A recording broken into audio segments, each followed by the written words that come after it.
মানে মরুভূমির মতো হয়ে গিয়েছে, সেগুলো নিয়ে আসছে।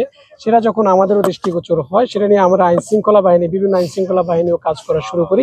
তারই প্রেক্ষিতে আজকে আমাদের কাছে একটা ইনফরমেশন আসে যে এই সিলেট থেকে এই পাথরগুলো বিভিন্ন নদীপথে এবং ট্রাকের মাধ্যমে ঢাকার দিকে আসছে। বিশেষ করে আমাদের কাছে একটা ইনফরমেশন আসে, যেহেতু আমাদের দায়িত্বপূর্ণ এরিয়া কাঁচপুর যে ব্রিজ আছে সেই সংলগ্ন এই জায়গাটা এখানে আসে।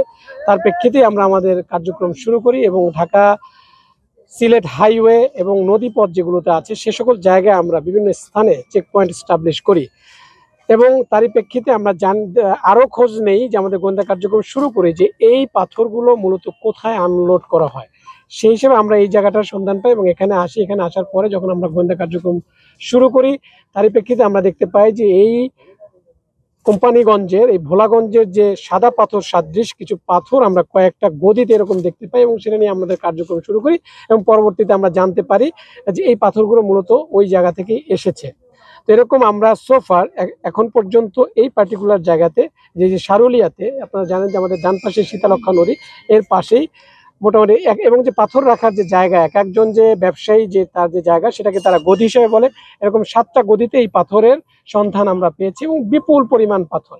এবং এই পাথরগুলো তারা মূলত আপনারা অলরেডি দেখেছেন যে ট্রাক থেকে একটা পার্টি হাফ আনলোডেড একটা দেখেছেন এবং এটার পাশেই একবারে সংলগ্ন অন্যান্য পাথরগুলো দেখেন দূরে দূরে রাখা, বাট এই যে সাদা পাথরগুলো এরা একেবারে মেশিনের সাথে আনলোড করছে, একদিকে আনলোড করছে আর একদিকে ক্রাশ করছে তারা, বিকজ যত তাড়াতাড়ি তারা এটা ক্রাশ করে এটা যাতে মিশিয়ে দিতে পারে যেন এটা যাতে বোঝা না যায় এইটা সেই ভোলাগঞ্জের সাদা পাথর।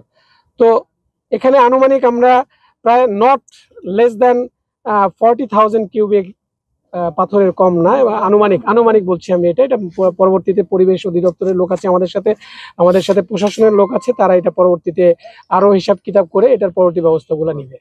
এই ঘটনায় কোনো জড়িত কাউকে আটক করতে আমরা এখন পর্যন্ত জানেন যে এটা একটা আমরা কার্যক্রম শুরু করেছি এবং এটা বিশাল এরিয়া এবং আমাদের যে আসার যে রাস্তাটা খুবই খুবই খারাপ একটা রাস্তা। আপনারা দেখেছেন যে আপনাদের অনেকে বেগ পেতে হয়েছে এই জায়গায় আসতে।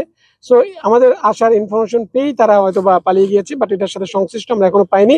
বাট এই প্রতিষ্ঠানগুলোর মালিক কারা এটা আমরা আমাদের ইসে আছে, আমরা পরবর্তীতে পরিবেশ অধিদপ্তরও আছে এবং জেলা প্রশাসনও আছে, তারা যে ব্যবস্থা নিবে সেইটার প্রেক্ষিতে আমরা পরবর্তী ব্যবস্থাগুলো আমরা গ্রহণ করব।